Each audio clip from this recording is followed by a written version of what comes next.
Olá, no programa de hoje você não pode perder, nós estaremos recebendo César Romão, radialista, palestrante, coaching de vendas, uma pessoa, um executivo extraordinário que até me presenteou com este livro aqui, A Semente de Deus. Não perca, volto já.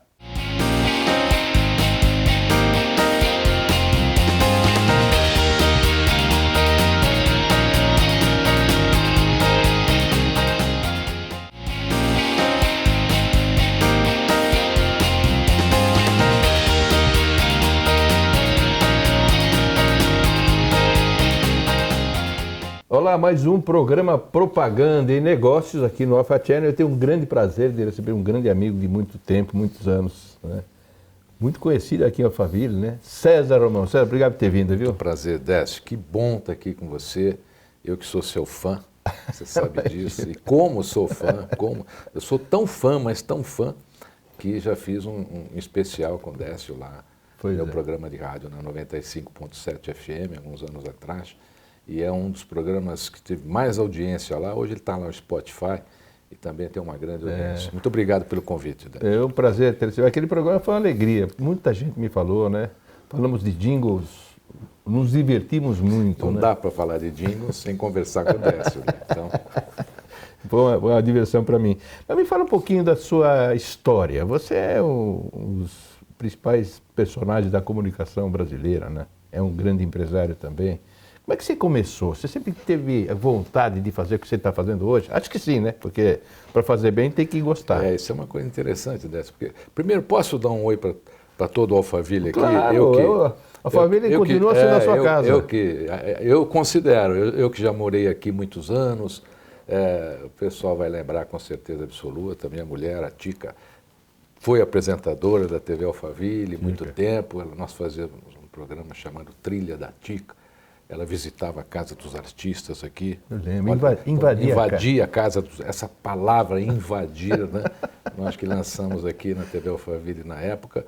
Era um programa, uma ideia brilhante. Brilhante. Hoje todo mundo copia, né? Hoje mas não fazem tão bem. Não fazem. Poderiam fazer melhor, né?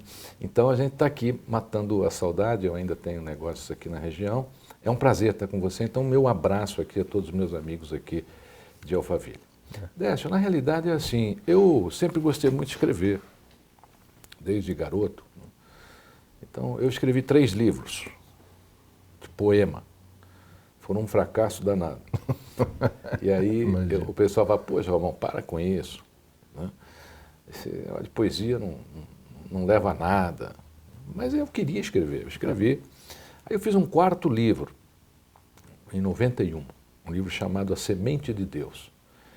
Esse livro, para mim, foi uma surpresa, né? E para os editores também. Na época foi lançado pela editora Record, e o senhor Alfredo Machado, quando ele pegou o livro, ele falou, isso é um best-seller. Falei, pô, vindo do senhor, eu vou acreditar. Né? E foi mesmo. Na época, a Record tinha acabado de comprar uma máquina chamada Cameron, que foi a primeira da América Latina. Enfiava o papel de um lado, o livro saía empacotado do outro. Né? Hoje é assim, mas há 30 e tantos anos atrás. Foi a primeira, né? E o livro, quando saiu, explodiu, né? Aí ele ganhou as listas de livros de mais vendidos no Brasil todo. Abriu a minha carreira literária para vários países. Hoje eu tenho livros editados em diversos idiomas. São mais de 50 países hoje que eu tenho os meus livros. Quantos livros já foram no total que você fez? Eu escrevi 25 ao longo da carreira. Meu Deus do céu. Estou lançando um novo aqui, eu vou até antecipar para você. Esses livros estão hoje, países até difíceis, né, onde quase nem tem brasileiro lá na área de literatura. Por exemplo, Rússia, tem 12 títulos lá. Itália, meu segundo maior público, meu segundo maior número de leitores é na Itália. Países hispânicos, praticamente todos eles. Alemanha, imagina um livro chamado A Semente de Deus, né? Fazendo sucesso na Alemanha. E aí os outros vão seguindo a trilha. Né? Recentemente, eu estou lançando o 25º livro, que você deve ter um insert aí para colocar, que é lançamento, né? Está saindo aí nas livrarias. Você vai ver na tela aí, chama-se Ensinamentos Bíblicos para o Sucesso. Esse livro é uma visão contemporânea da Bíblia, onde as pessoas vão aprender passagens bíblicas em 3 minutos. Porque ele tem 60 passagens bíblicas escritas com 2.800 caracteres. Então você lê em 3 minutos. Se você lê 3 minutos por dia, não vou dizer que você leu a Bíblia toda, porque esse livro é o primeiro volume de uma coleção que eu vou escrever ao longo da minha carreira aí. Mas você vai aprender coisas muito legais, que são difíceis, né, de aprender lendo a Bíblia, porque a Bíblia não tem uma linguagem contemporânea. E você faz palestras também, né? Talvez baseada na sua experiência como executivo, como brilhante comunicador, palestras até motivacionais para executivos, né? Me fala um pouquinho dessas palestras, o que você faz, que assuntos você aborda. Eu já sei alguns, mas pode me falar. Bom, você sabe que a minha carreira começou de palestrante. Na realidade, eu nunca pensei em ser palestrante. Com o sucesso do livro, as pessoas ligavam no escritório e falavam assim: Romão, você só escreve ou fala também? Porque a gente quer que você venha aqui falar do seu livro, né? Porque esse livro tem mudado a história. Foi a primeira vez no Brasil que se falou sobre espiritualidade nas empresas. Então, eu montei uma palestra nessa época chamada A Empresa Socialmente Humanizada Também é Lucrativa. Porque me pediam, eu falei, não, eu vou fazer uma palestra então.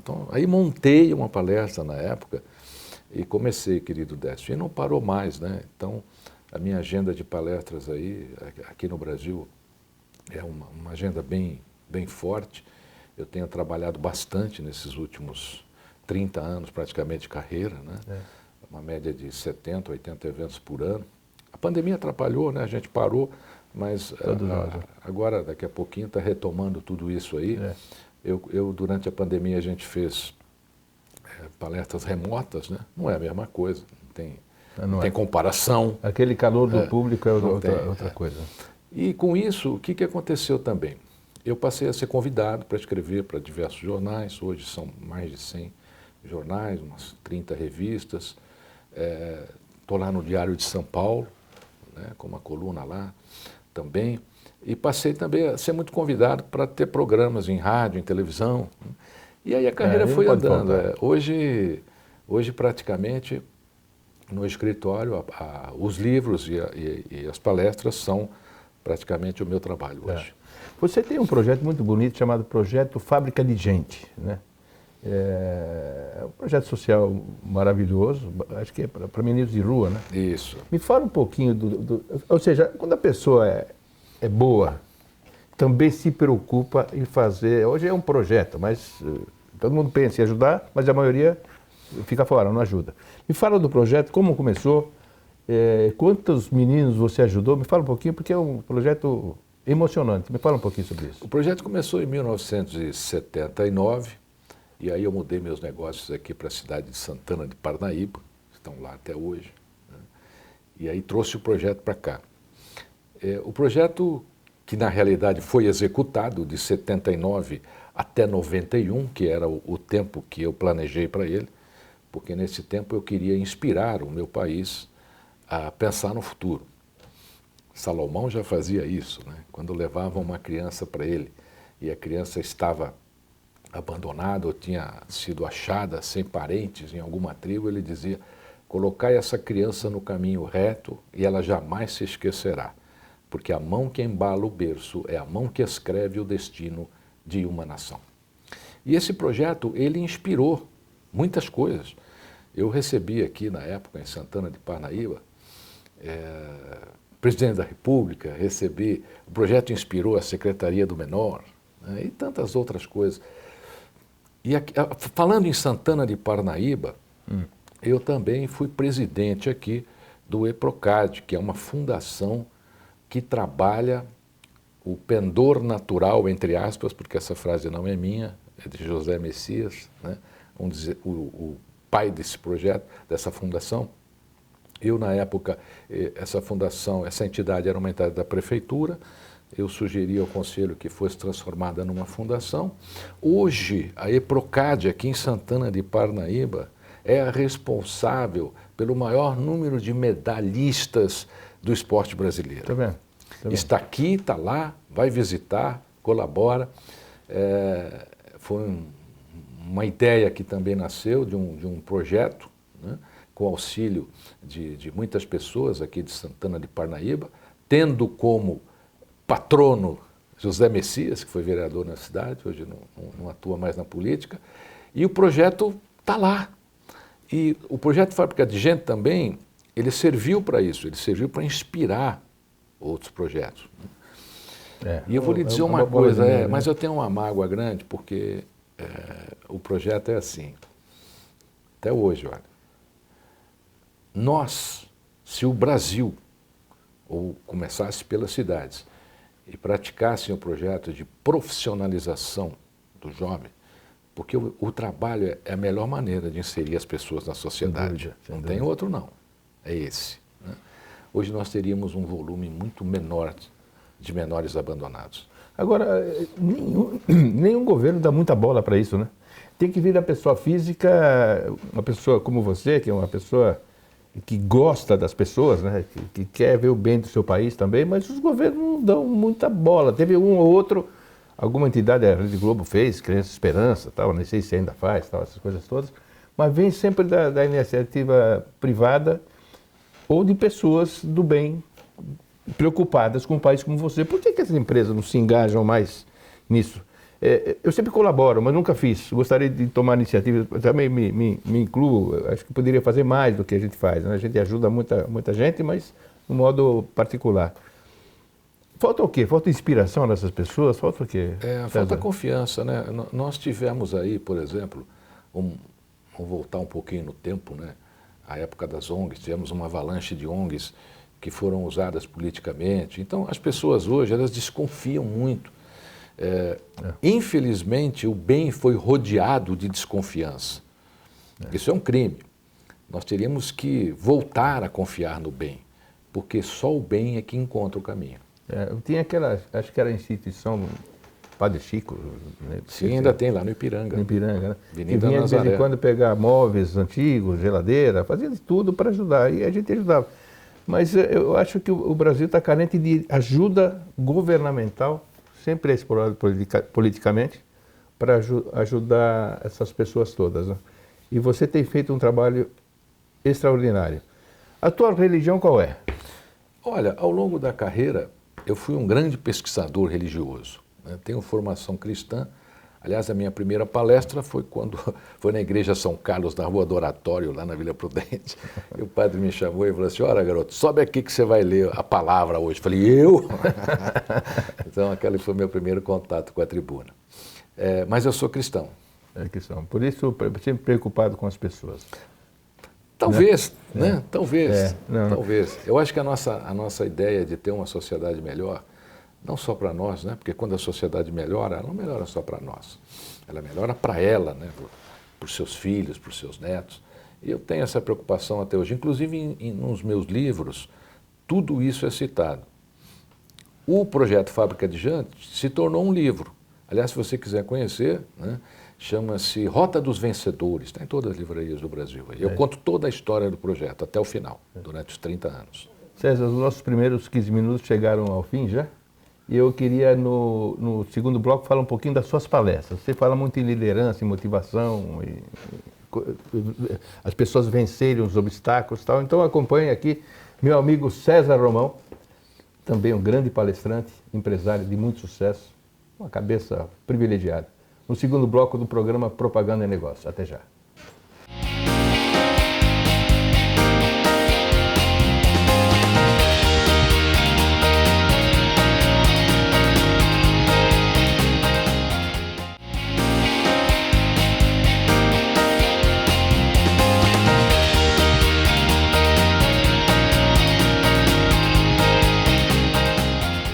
Segundo bloco da grande entrevista com César Romão. César, eu queria explorar agora a tua facilidade em fazer palestras. Você, quando se pronuncia corretamente, muito bem, e você tem motivado muitos executivos, muitos funcionários de empresa. Me fala um pouquinho dos temas, de cada tema, e quais são os principais que você vê que esse deu resultado. Porque eu já fiz algumas palestras, e saí de lá, hoje foi bom. E fiz outras, hoje acho que não fui muito bem. Mas você está sempre bem. Me fala um pouquinho do que você faz, onde as pessoas se acham, que tipo de palestra você faz para motivar a gente, principalmente vendas também, administração, como é que funciona? Eu acabei me especializando em motivação até por osmose, né? Porque o livro A Semente de Deus é altamente motivante. E também pelos briefings, né? Porque a pessoa que procura, e procurava já naquela época as minhas palestras, é muito interessante porque ela fala assim, o que você precisa? Romão, preciso motivar meu pessoal. Isso é básico, né? Eu preciso motivar o meu pessoal. E aí eu comecei a me especializar, tanto que cheguei durante muitos anos ainda, o faço, né, a ser motivador da Força de Paz da ONU. Então Ainda trabalho, faz isso? Ainda faço, é um trabalho que eu tenho muito orgulho. Eu já motivei os nossos amados soldados da ONU. Nós temos um Não grande... é para qualquer um, não. Obrigado, Deus. Eles precisam mesmo de motivação e apoio.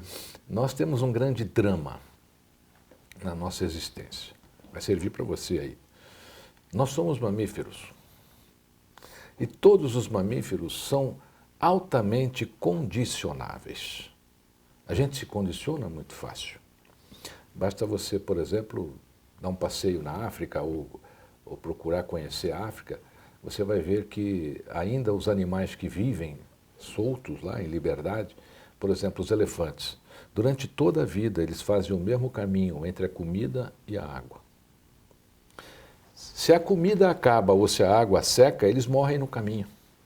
Não mudam. Eles não mudam, eles não se eles estão condicionados. E nós somos assim, porque somos mamíferos.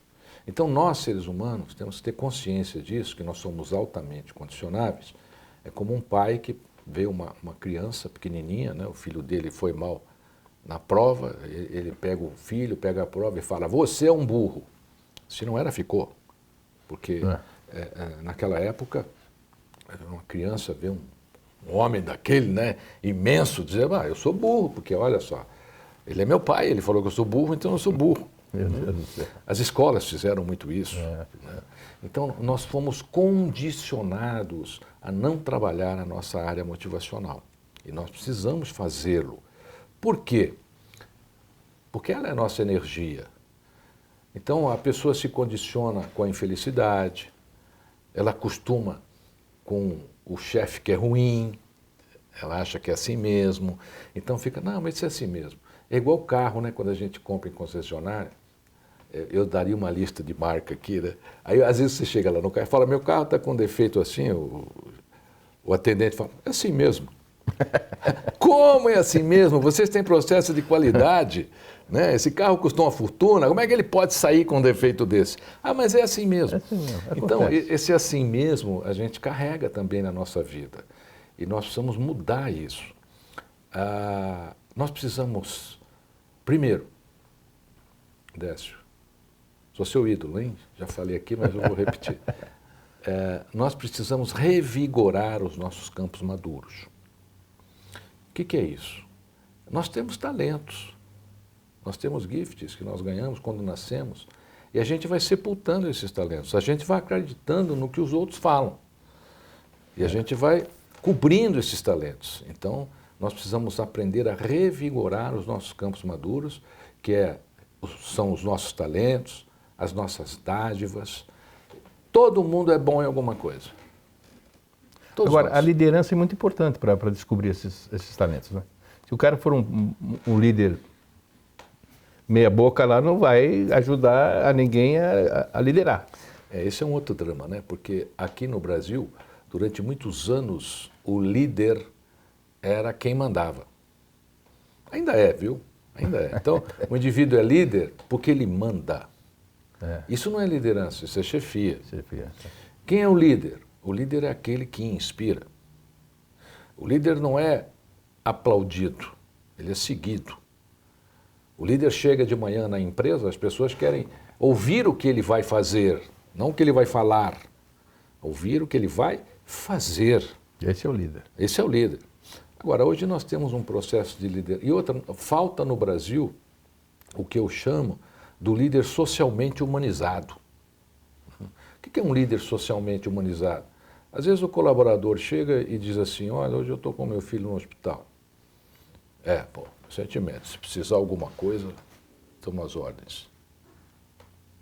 Nem precise, porque você não vai conseguir nada. Agora, o que faria o líder socialmente humanizado? Como, seu filho está no hospital, o que ele tem? Olha, está aqui, você fica no hospital com ele, até resolver, vamos ver quem que vai ficar aqui no seu lugar. Por quê? Porque o líder humanizado, ele sabe que qualquer problema familiar tem um reflexo pesado dentro da empresa, para aquele colaborador. Ele não tem o mesmo desenvolvimento.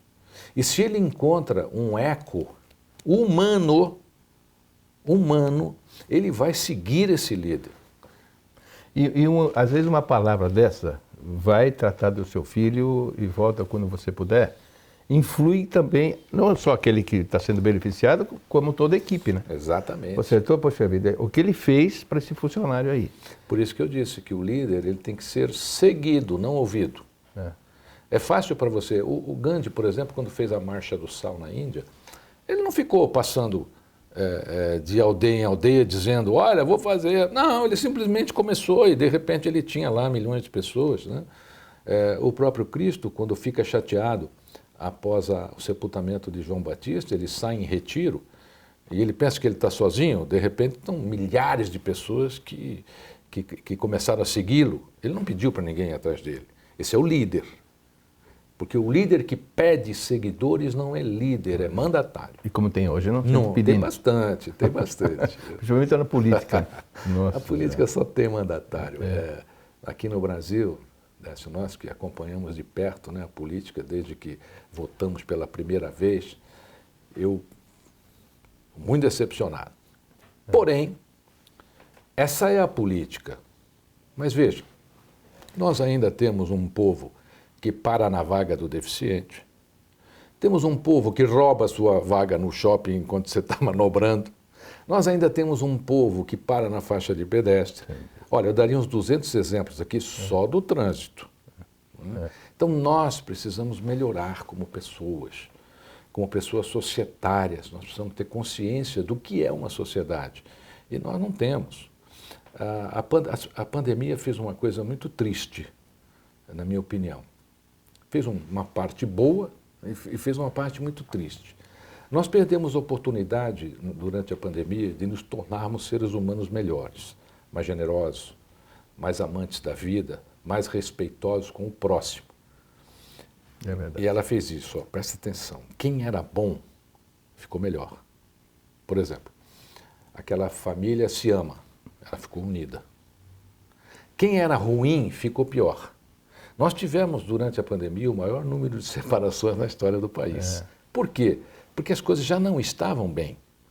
A periferia, a Cristiane Arcângelo esteve aqui com a gente, ela cuida de algumas... Tem alguns cases muito bons, como os seus também. Na pandemia, a violência doméstica aumentou 80%. Porque as pessoas já eram intolerantes. Então, a pandemia aumentou a intolerância, como aumentou a generosidade. Enquanto havia muitos intolerantes, haviam pessoas generosas que estavam preocupadas em auxiliar o próximo. Nós precisamos alimentar o nosso lado humano. A gente deixou de fazer isso. Então nós passamos a achar que é normal a fome, o problema, a doença, e não é normal. Nós fazemos parte de uma sociedade. O impacto, olha só, esse movimento meu aqui, Décio, está movimentando moléculas em todo o universo. Isso aqui.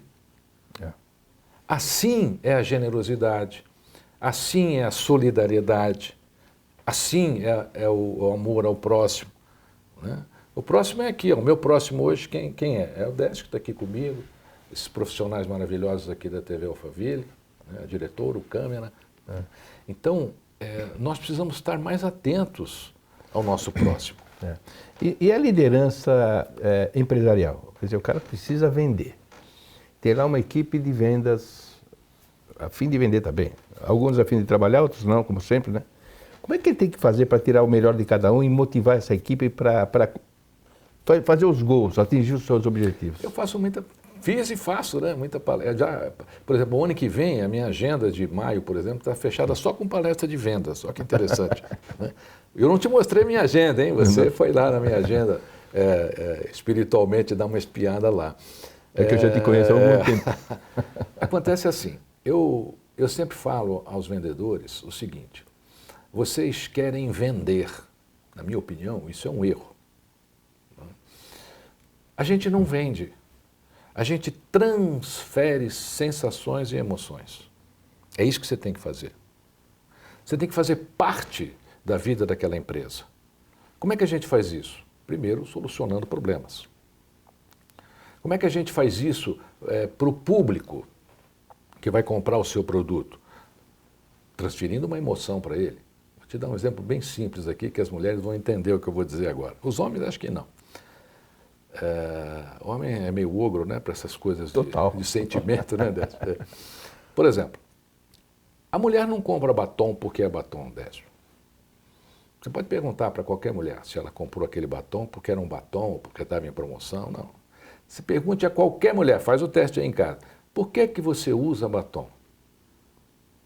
E ela vai te dar dezenas de respostas, menos que é porque estava em promoção ou que a propaganda era boa. Ela compra batom para realçar os lábios, para ficar mais bonita. Você está transferindo uma emoção para aquela pessoa. As empresas, você é um craque da nossa propaganda e você sabe disso. Quando a pessoa se sente engajada com o produto, não porque está vendendo, mas quando aquilo traz um benefício na existência dela, ela compra, fideliza, vai continuar comprando e vai continuar recomendando, porque o maior vendedor não é você, é o seu cliente. Tem gente que tem lojas, aqui na família, não vou dizer nomes, que você entra, tem uma loja shopping. Nenhum vendedor veio falar comigo. Eu não entrei lá para tomar um café. Eu entrei lá para comprar. Era uma TV. Ninguém veio falar comigo. O que acontece com essa empresa? Vai fechar? Porque não é possível. Né? Falta um motivador lá, falta um coaching. O que falta? Falta treinamento, né? Falta porque os caras parecem desmotivados. Falta o diretor da venda. Não vem aquela pergunta, né? Quando você acha que ele vai te atender, ele chega para você e fala assim, posso ajudar? Não pode ajudar. Não, estou só passeando aqui. Estou só passeando. Quando fala isso para mim, eu falo, estou passeando. Mas o que falta aí? As empresas hoje, Décio, elas acham que treinamento é caro.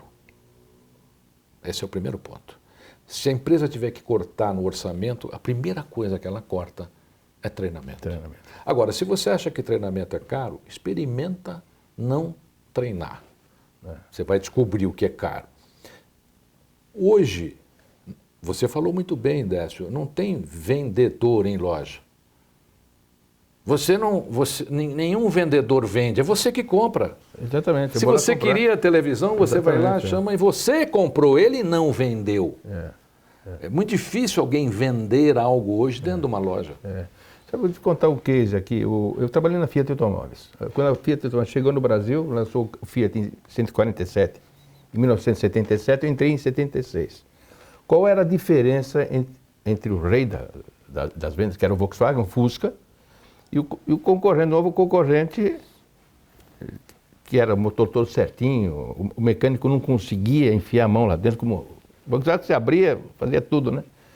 Era fazer a cabeça dos mecânicos, porque antes de você comprar um carro, você fala, escuta, o que você acha desse tal do Fiat? Se o mecânico não fosse abordado, não fosse treinado, ele ia falar mal, não compra porque é difícil de mexer. No entanto, foi um sucesso e o grande trabalho da Fiat, mais uma coisa, uma informação que eu vivi, foi a capacitação, nem a capacitação, a abordagem com vários mecânicos de todo o Brasil, mecânicos de rua, né? Naquela época existia, para ele entender como era fácil operar, mexer no Fiat. É mais ou menos isso, né? Eles têm que ser capacitados para poder passar uma formação, tem que ser treinado. Vender produto. Vou contar uma coisa que aconteceu agora, tem 2 dias. Eu fui a um restaurante requintado. Isso acontece, no mundo do vinho isso é fatal, acontece demais para quem gosta de vinho. E aí eu falei assim pro Metter, né? Falei, olha, o senhor pode me oferecer um vinho, uma sugestão? Uma sugestão. Aí ele falou assim, não, ele foi lá e pegou uma garrafa. Primeiro já veio chacoalhando, né? Já veio com a garrafa assim, aí mostrou para mim, olha, esse aqui, batia na garrafa, né? Aí ele falou assim para mim, este vinho é de uva Coringa Nacional. Né? Não é Coringa, é Turiga. Né? Portugal é Turiga, você sabe disso. E eu vejo isso e toda vez que eu vou em restaurante em São Paulo, aí pô, é um restaurante requintado, tá bom, mas não tem treinamento. A culpa é do maître? Não, não é. É do dono, que não treina, que coloca o vinho lá e fala para o cara empurrar. Essa é outra coisa. Não tem venda, é empurra. É impressionante, né? Por exemplo, você pede um vinho, o maître poderia dizer assim, o senhor está comemorando algo hoje? Ah, sim, o aniversário, olha, para comemorar o aniversário da sua amada, um vinho romântico. E aí, olha, isso é vender, entendeu? Isso é vender. Eu tenho 5 modelos de vinhos românticos aqui. Começa pelo mais caro, né? E acaba vai para o mais barato, você vai vender o que está lá na ponta. Mas ninguém faz isso mais, né? Todo mundo acha que se você entrou na loja, você atrapalhou o sossego dele. Cliente. Atende você, aí começa a empurra, né? Atende você, não, vai lá. Não vai comprar nada. César, uma última pergunta. Você ficou quantos anos na rádio? Mais de 28 anos de rádio. Isso aí por quê? Você faz muita falta na rádio. Na realidade é assim, eu acho que nós temos fases, você publicitário maravilhoso, sabe disso. Fiquei 12 anos na Jovem Pan, né? Jovem Pan. Eu acho que nós temos fases, eu estou me dedicando a outros projetos. Né? E eu acho que eu cumpri a minha missão na rádio. Isso aqui era um programa diferenciado, espetacular. Eu cumpri a minha missão, aliás, se você quiser conhecer, foram 1.670 programas, todos estão no Spotify. Inclusive o que eu participei. Inclusive o do nosso querido e amado Décio. E você pode digitar lá, César Romão, é o meu Spotify. Você digita lá, você vai ver todos os meus programas ao longo da carreira na 95.7 FM. Eu tenho também em andamento aí 2 cursos. Um curso chamado Seja Protagonista do Seu Futuro, que é um curso digital, que você pode ver pelo meu site. E a pedidos, né, ao longo dos anos também, todo mundo, Romão, eu quero ser palestrante, me ensina. Romão, eu quero ser palestrante, me ensina. Coaching de palestrante. E aí eu montei o primeiro curso de palestrante do Brasil, que já tem mais de 30 anos, né? Posso dizer com propriedade, muitos alunos que hoje fazem imenso sucesso nos palcos, passaram pelo meu treinamento, estão aí seguindo carreira, levando coisas boas para as pessoas. Eu não queria, César, te perder a oportunidade de você não deixar o teu endereço, o teu e-mail para ser contatado, porque muito empresário aqui na região certamente vai te ligar para poder ajudar, você poder ajudar com vendas. Onde que te acha para a gente colocar? Olha, eu sou moderninho. Se você digitar César Romão, vai aparecer tudo. O meu e-mail mesmo é cesarromão@cesarromão. Então, eu estou em todas as mídias sociais. Se você quiser dar um impulso lá no teu pessoal, você tem uma ideia, eu tenho 580 vídeos no meu canal do YouTube. Nossa Senhora, pelo menos um vai servir para você. Está lá, está disponível, isso é gratuito, basta você reunir seu pessoal passar. Eu tô agora, um projeto novo que eu estou fazendo é o Minuto César Romão, lá na Com Brasil. Eu criei 100 vídeos de 1 minuto cada um, cravado. Né? Esses vídeos passam na tv.com, não é um programa, eles passam durante o intervalo dos programas. Então, nos breaks, né, é passado o Minuto César Romão, boa parte deles que já foram exibidos também estão lá no meu canal do YouTube e você pode também dividir esse Minuto César Romão com os teus colaboradores, com os teus amigos, é só compartilhar. César Romão, meu amigo, muito obrigado por ter vindo. Obrigado pela oportunidade. Adorei ter a presença. Sempre que você vem aqui, eu sempre aprendo muito batendo papo com você. Até no papo do café, já saí com alguma coisa, saí na vantagem. Eu aprendi com o César Romão. Obrigado por ter vindo, viu? Querido. Parabéns pela sua trajetória, você é um grande professor. Esse foi o programa Propaganda e Negócios, com a brilhante participação do meu amigo querido César Romão, que deu um show de entrevista aqui no nosso programa. Eu espero que todos vocês tenham gostado e até a próxima. Tchau.